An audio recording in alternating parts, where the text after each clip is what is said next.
Ibid ditto, Clarendon the same. An army should be sent out of Scotland, for making a firm union between the kingdoms under his majesty and his posterity. Swift, Scotch impudence. P. 1, par. 165, Clarendon the same. The king engaged himself to employ those of the Scots nation equally with the English in all foreign employments and negotiations, and that a third part of all the offices and places about the king, queen, and prince should be conferred upon some persons of that nation. Swift, impudent Scottish scoundrels.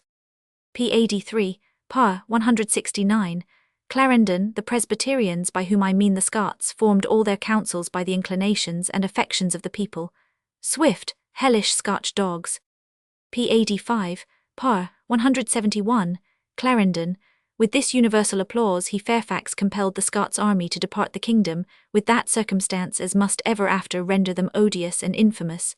Swift, he outcunninged the Scots. P. 6, par. 172, Clarendon, but the delivery of the king up besides the infamy of it, etc. Swift, that infamy is in the scurvy nature of a Scot, and the best of their false hearts, written in pencil and rubbed out, one word is illegible. P. 9, par. 179, Clarendon, the vile artifices of the Scottish commissioners to draw the king into their hands. Swift, vile, treacherous Scots for ever. Book 11, p. 97, par. 13, Clarendon on the discourses against the English in the Scottish Parliament. This discourse was entertained by the rest with so general a reception that Argyll found it would be to no purpose directly to contradict or oppose it. Swift, an infamous dog like all his family. P. 108, par. 35, Clarendon, the Prince Charles II, set sail first for Yarmouth Road, then for the Downs, having sent his brother the Duke of York with all his family to the Hague. Swift, a sorry admiral.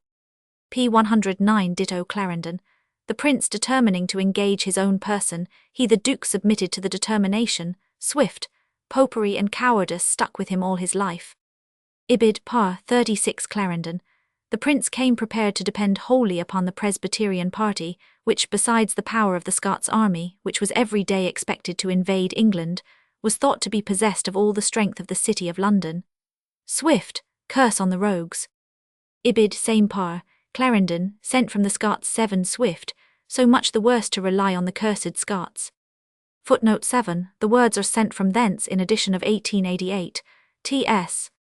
P. 112 par. 43 Clarendon, Argyll took notice of Sir Marmaduke Langdale's and Sir Philip Musgrave's being in the town. Swift, that Scotch dog. P. 113 par. 45 Clarendon, they entreated them with all imaginable importunity that they would take the covenant. Swift, their damned covenant. P. 117 par. 53 Clarendon, Sir Philip Musgrave, that it might appear that they did not exclude any who had taken the covenant, etc. Swift, confound their damnable covenant. P. 129 par. 85 Clarendon, defeat of the Scots army. Swift, I cannot be sorry. Ibid pars. 86-87 Clarendon, after the defeat of the Scottish army, the Earl of Lauderdale had been sent to the Hague. The Prince of Wales thought fit that the Earl should give an account of his commission at the board, and that all respect might be showed to the Parliament of Scotland, he had a chair allowed him to sit upon. Swift, respect to a Scotch Parliament with a pox. P. 130 par. 87 Clarendon, redeem his Majesty's person from that captivity which they held themselves obliged to endeavour to do. Swift, not to do. P. 133 par. 96 Clarendon, within a short time after, orders were sent out of Scotland for the delivery of Berwick and Carlisle to the Parliament. Swift, cursed Scots.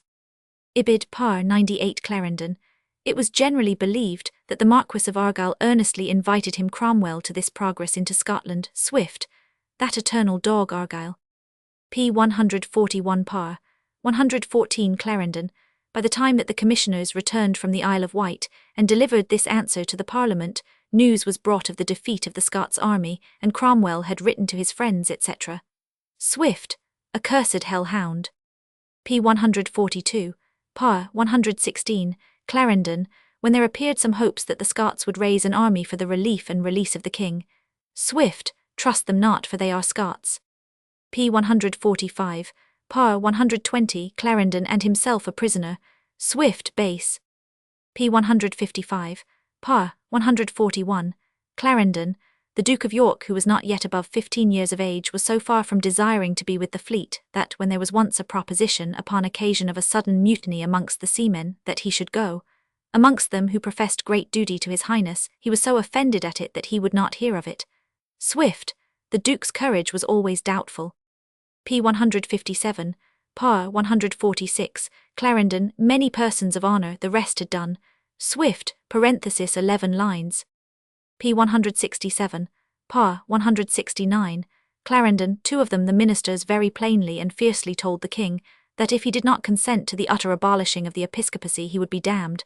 Swift, very 153, p. 168, par. 172, Clarendon, the king did with much reluctancy offer, to suspend episcopacy for 3 years, etc. Swift, prudent concessions. Ibid. Ditto. Clarendon, he consented, likewise, that money should be raised upon the sale of the church lands, and only the old rent should be reserved to the just owners and their successors. Swift, Scotch Principles.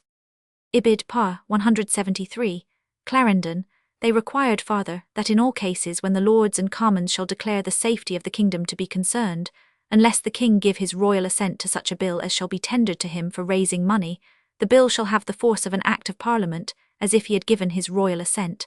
Swift, English dogs as bad as Scots.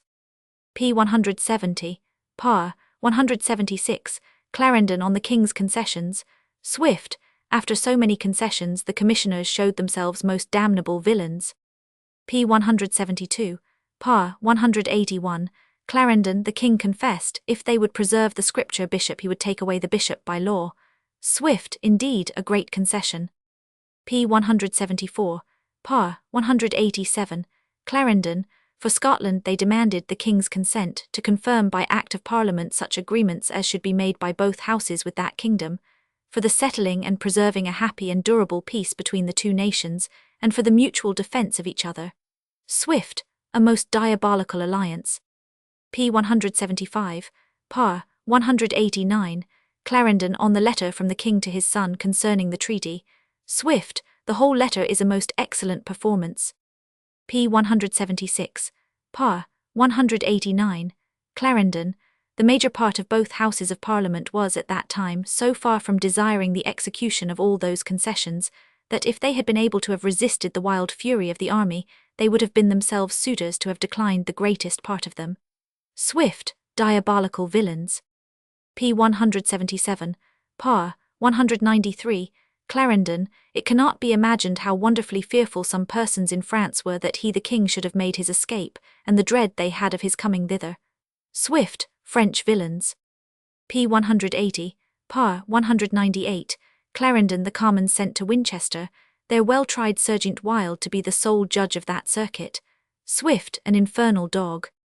Ibid. par. 200, Clarendon, young Sir Harry Vane had begun the debate upon the treaty with the highest insolence and provocation. Swift, a cursed insolent villain, worse than even a Scot or his own father. p. 183, par. 206, Clarendon on the seizure of many members entering into the House by the soldiers. Swift, damnable proceeding. p. 184, ditto, Clarendon, the remaining members vote the contrary to their former votes, that the answer the king had given to their propositions was not satisfactory. Swift, cursed rogues. p. 189, par. 221, Clarendon, Harrison was the son of a butcher. Swift, the fitter for that office. p. 195, par. 233, Clarendon, trial of the king. The king told them he would first know of them by what authority they presumed by force to bring him before them, and who gave them power to judge of his actions, for which he was accountable to none but God. Swift, very weak. p. 198, par. 241, Clarendon, the king was always a great lover of the Scottish nation. Swift, there I differ from him. Ibid. Ditto, Clarendon, having not only been born there but educated by that people and besieged by them always. Swift, who were the cause of his destruction like abominable Scotch dogs. p. 199, par. 244, Clarendon, in that very hour when he was thus wickedly murdered in the sight of the sun, he had as great a share in the hearts and affections of his subjects as any of his predecessors. Swift, only common pity for his death and the manner of it. p. 208, par. 261, Clarendon, Lord Capel's trial. Cromwell, who had known him very well, spoke so much good of him, and professed to have so much kindness and respect for him, that all men thought he was now safe. Swift, cursed dog. Book 12, p. 217, par. 4 Clarendon Charles II, proclaimed in Scotland, upon condition of his good behaviour and strict observation of the covenant, and his entertaining no other persons about him but such as were godly men, and faithful to that obligation. Swift cursed Scots in every circumstance. Ibid par. 5 Clarendon the new Duke of Hamilton. Swift, a Scotch duke celebrated by the author a perfect miracle. Ibid ditto Clarendon, a rare virtue in the men of that time, Swift of that nation. p. 218, par. 7 Clarendon on the commission sent to England when the king was tried. The Marquis of Argyll had had too deep a share in that wickedness, the delivery of the king, to endure the shock of a new dispute and inquisition upon that subject, and therefore gave not the least opposition to their passion of the Scots. Swift, a true Argyll. Ibid continuation of the same sentence, Clarendon, but seemed equally concerned in the honour of the nation, to prosecute an high expostulation with those of England, for the breach of faith and the promises which had been made for the safety and preservation of the king's person, at the time he was delivered up. Swift, the Scots were the cause and chief instruments of the king's murder by delivering him up to the English rebels. p. 222, par. 13, Clarendon. It was very manifest that the Marquis of Argyll meant only to satisfy the people in declaring that they had a king, but that such conditions should be put upon him as he knew he would not submit to. Swift, most detestable villain. p. 224, par. 17, Clarendon. As soon as he came into the room where they were, Swift, abominable Scotch dogs. p. 225, ditto Clarendon, a learned and worthy Scottish divine, Dr. Wishart. Swift, a prodigious rarity. Ibid par. 18 Clarendon. The Earl of Lauderdale told him, one of the council, that he could not imagine or conceive the barbarities and inhumanities Montrose was guilty of in the time he made a war in Scotland.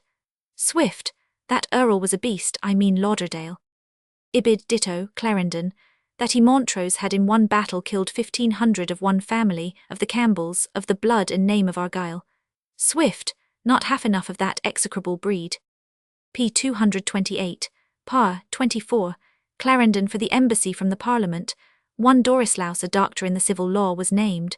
Swift, a Dutch fellow employed by those regicides who murdered the king.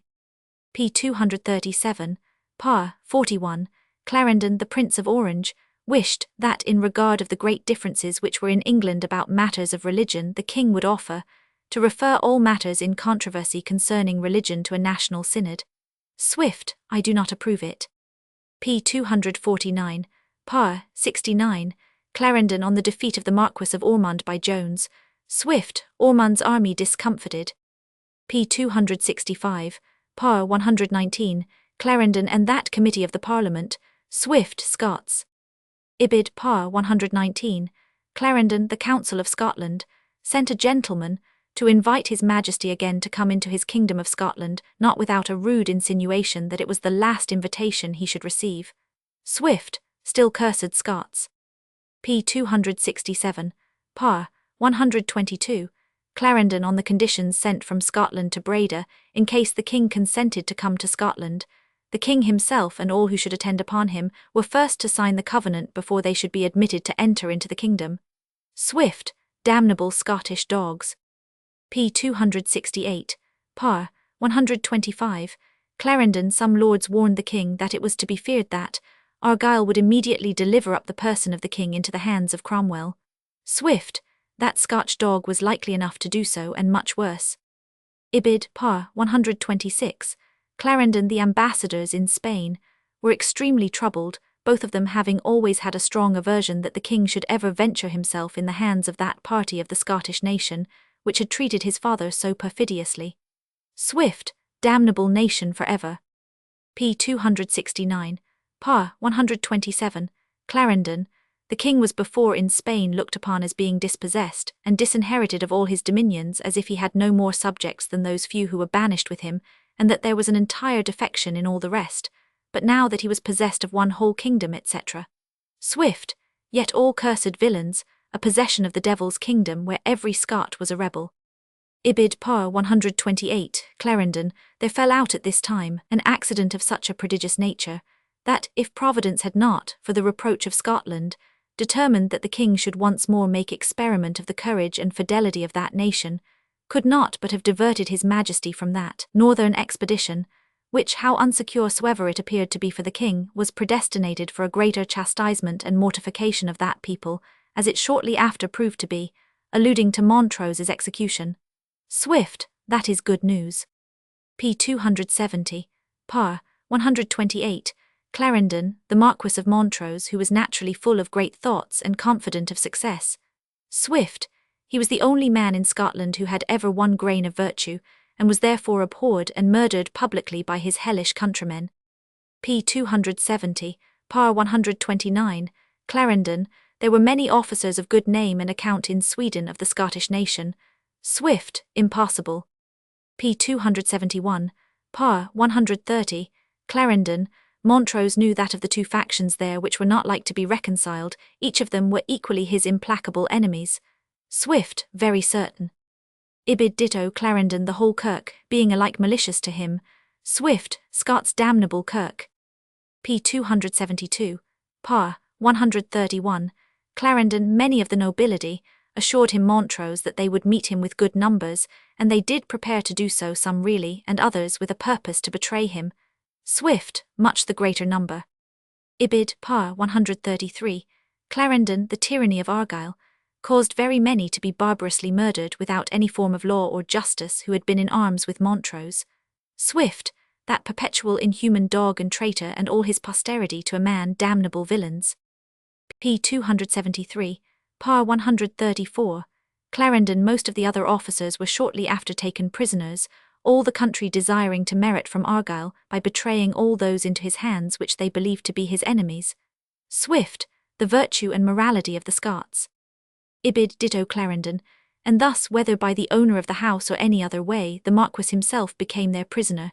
Swift, a tyrannical Scottish dog. p. 274, par. 137, Clarendon, that for the League and Covenant he had never taken it, etc. Swift, the devil their God I believe had taken it. This remark is nearly obliterated. Ibid par. 138, Clarendon, sentence on Montrose, that he was to be carried to Edinburgh Cross and there to be hanged upon a gallows 30 foot high for the space of 3 hours, etc.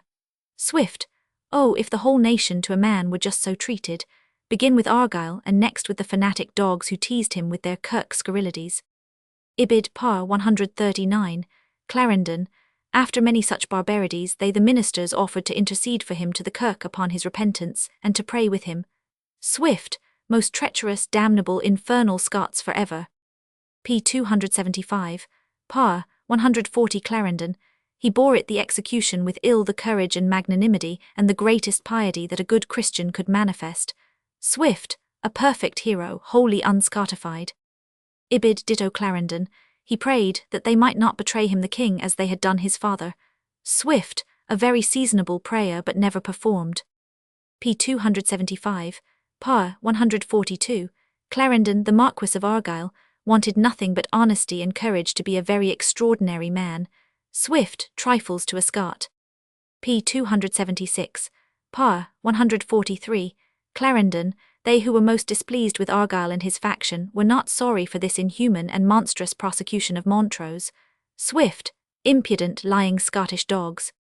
Book 13, p. 285, par. 1, Clarendon, without he likewise consented to those. Swift, bad. p. 286, par. 3, Clarendon, the king was received by the Marquis of Argyle with all the outward respect imaginable. Swift, that dog of all Scotch dogs. Ibid ditto Clarendon, they did immediately banish him Daniel O'Neill the kingdom, and obliged him to sign a paper by which he consented to be put to death if he were ever after found in the kingdom. Swift, in Scotland with a pox. p. 287, par. 5, Clarendon, the king's table was well served. Swift, with Scotch food, etc., etc., etc.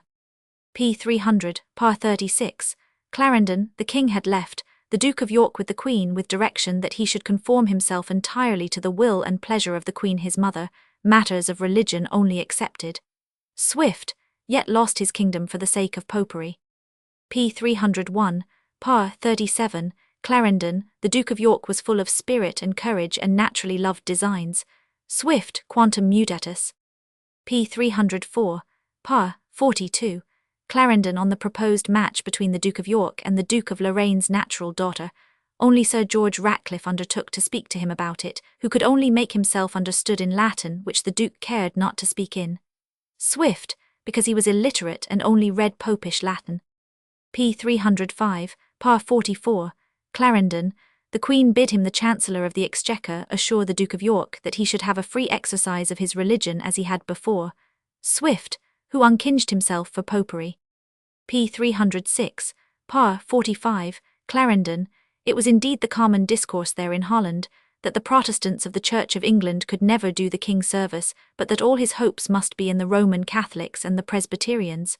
Swift, a blessed pair. Ibid, par. 46, Clarendon, the Duke of York was fortified with a firm resolution never to acknowledge that he had committed any error. Swift, no, not when he lost his kingdom or popery. p. 311, par. 58, Clarendon, the king had friendship with Duke Hamilton. Swift, vix intelligo. p. 318, par. 75, Clarendon, the king's defeat at Worcester 3d of September. Swift, September 3d, always lucky to Cromwell. p. 339, par. 122, Clarendon, there was no need of spurs to be employed to incite the Duke of York, who was most impatient to be in the army. Swift, how old was he when he turned a papist and a coward? p. 340, par. 123, Clarendon, the Duke pressed it his being allowed to join the army with earnestness and passion in which he dissembled not. Swift, dubitat Augustinus. p. 343, par. 128, Clarendon, the Duke in the French army, got the reputation of a prince of very signal courage, and to be universally beloved of the whole army by his affable behaviour. Swift, but proved a cowardly popish king. p. 348, line 50, Swift, Scots. p. 349, par. 140, Clarendon, the Chancellor, told his Majesty, this trust would for ever deprive him of all hope of the Queen's favour, who could not but discern it within 3 or 4 days, and by the frequent resort of the Scottish vicar one Knox, who came with Middleton to Paris to him, who had the vanity to desire long conferences with him, that there was some secret in hand which was kept from her. Swift, the little Scottish scoundrel, conceited vicar. Book 14, p. 386, par. 41, Clarendon, Scotland lying under a heavy yoke by the strict government of Monk. Swift, I am glad of that. p. 387, par. 44, Clarendon, the day of their meeting Cromwell's Parliament was the 3rd of September in the year 1654. Swift, his lucky day. p. 394, par. 56, Clarendon, the Highlanders, made frequent incursions in the night into the English quarters, and killed many of their soldiers but stole more of their horses. Swift, rank Scottish thieves. p. 413, par. 95, Clarendon, a bold person to publish etc. Swift, Bussy Rabutin amours des Gauls. p. 414, par. 96, Clarendon, there was at that time in the court of France, or rather in the jealousy of that court, a lady of great beauty, of a presence very graceful and alluring, and a wit and behaviour that captivated those who were admitted into her presence, to whom Charles, too, made an offer of marriage. Swift, a prostitute whore. p. 420, par. 109, Clarendon, the Chancellor of the Exchequer, one day desired him, the king, to consider upon this news and importunity from Scotland, whether in those Highlands there might not be such a safe retreat and residence that he might reasonably say, that with the affections of that people which had been always firm both to his father and himself, he might preserve himself in safety, though he could not hope to make any advance. Swift, the Chancellor, never thought so well of the Scots before. Ibid ditto Clarendon, his Majesty discoursed very calmly of that country, that, if sickness did not destroy him, which he had reason to expect from the ill accommodation he must be there contented with, he should in a short time be betrayed and given up. Swift, but the king knew them better. p. 425, par. 118, Clarendon, the king's enemies persuaded many in England, and especially of those of the reformed religion abroad, that his Majesty was in truth a papist. Swift, which was true. p. 443.8 Clarendon, the wretch Manning soon after received the reward due to his treason. Swift, in what manner? Footnote 8. This sentence, which follows at the end of par. 146, is omitted in the edition of 1888, T.S. Book 15, p. 469, par. 53, Clarendon. That which made a noise indeed and crowned his Cromwell's successes was the victory his fleet under the command of Blake had obtained over the Spaniard. Swift, I wish he were alive for the dog's the Spaniard's sake instead of our worthless H. p. 495, par. 119 sec. 3 Clarendon in the address of the Anabaptists to the king.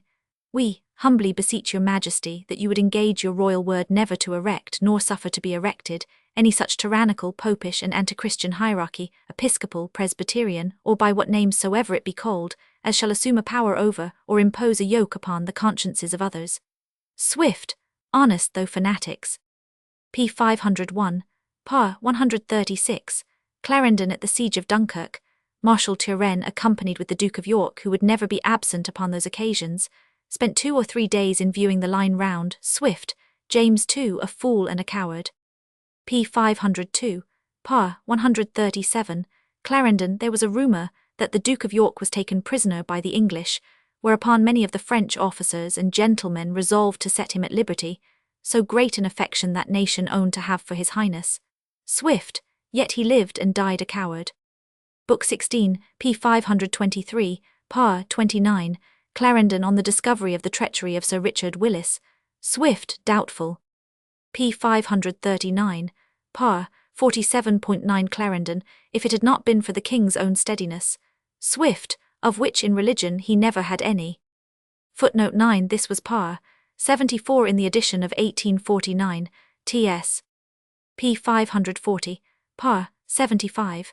Clarendon, upon the Duke of York's being invited into Spain with the office of El Admirante del Oceano, he was warned that he would never be suffered to go to sea under any title of command till he first changed his religion.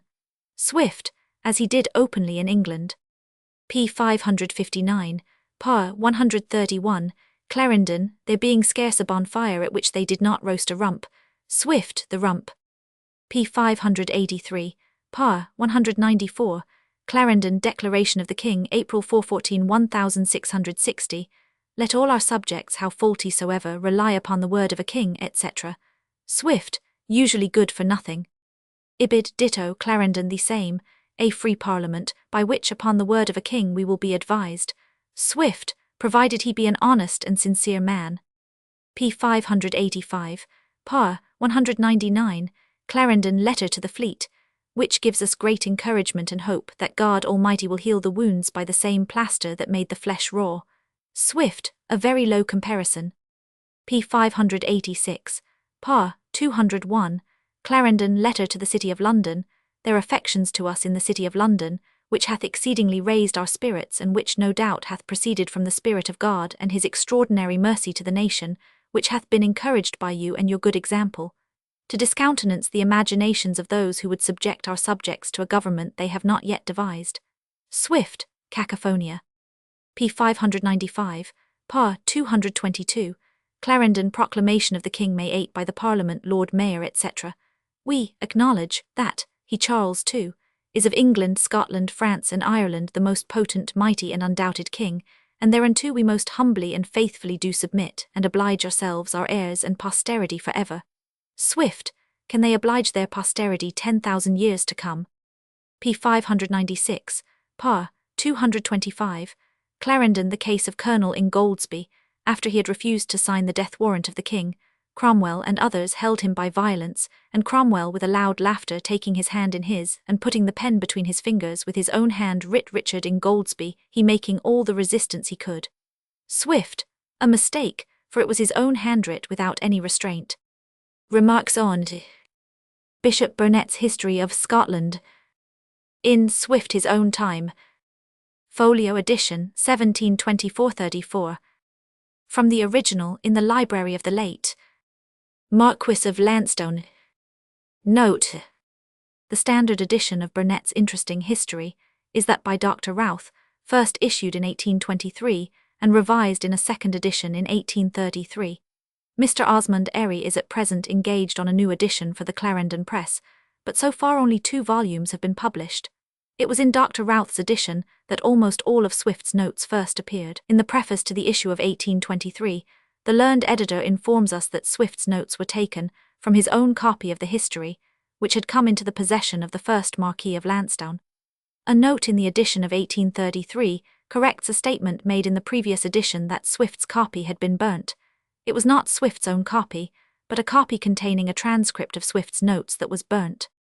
In the preparation of the present text, every available reference has been searched.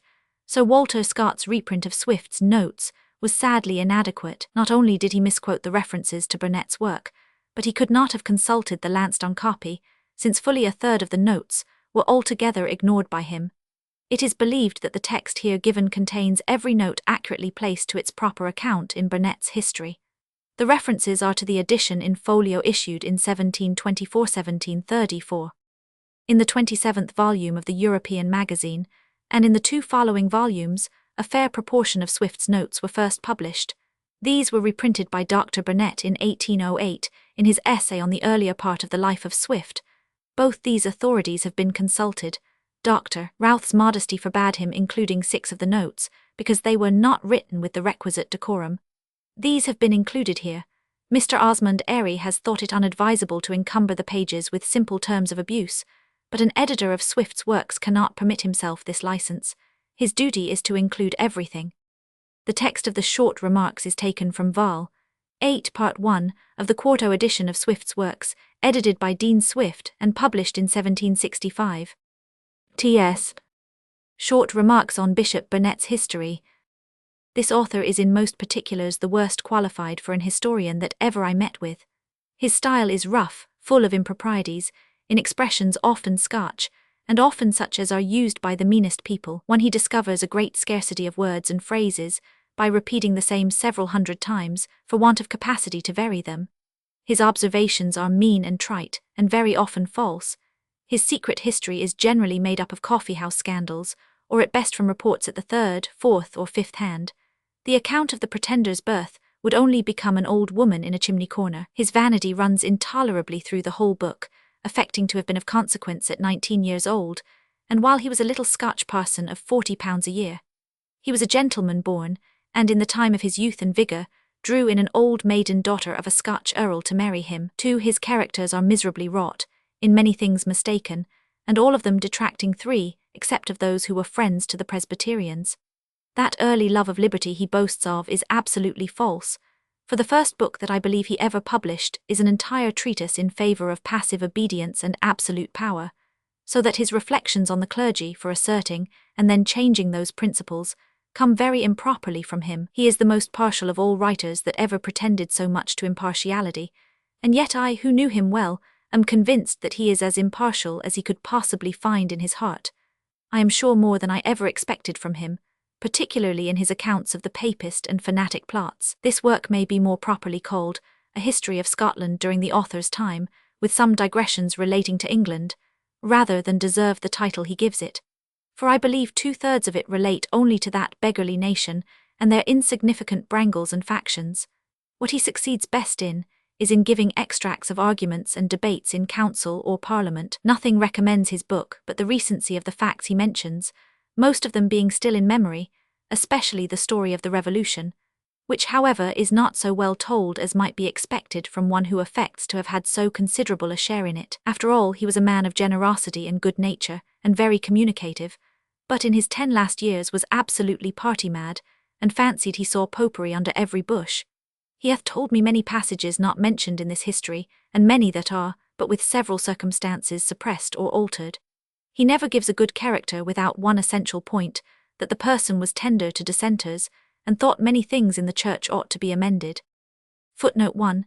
His own opinion, says my predecessor Mr. Nichols, was very different, as appears by the original MS of his history, wherein the following lines are legible, though among those which were ordered not to be printed, and if I have arrived at any faculty of writing clearly and correctly, I owe that entirely to them Tillotson and Lloyd, for as they joined with Wilkins, in that noble, though despised attempt, of an universal character, and a philosophical language, they took great pains to observe all the common errors of language in general, and of ours in particular, and in the drawing the tables for that work which was Lloyd's province, He looked further into a natural purity and simplicity of style than any man I ever knew, into all which he led me and so helped me to any measure of exactness of writing which may be thought to belong to me. The above was originally designed to have followed the words, I know from them, vol. 1, p. 191-17 fol. ed. near the end of A 500. S. Footnote 2. Lady Margaret Kennedy, daughter to the Earl of Cassilies. S. Footnote 3. A note in Swift's works vol. 9 pt.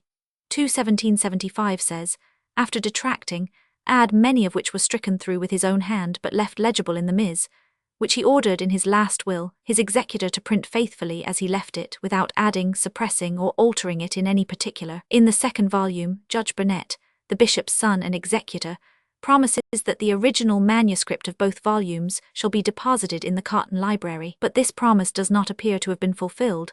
At least it certainly was not in 1736, when 2 letters were printed, addressed to Thomas Burnet Esq.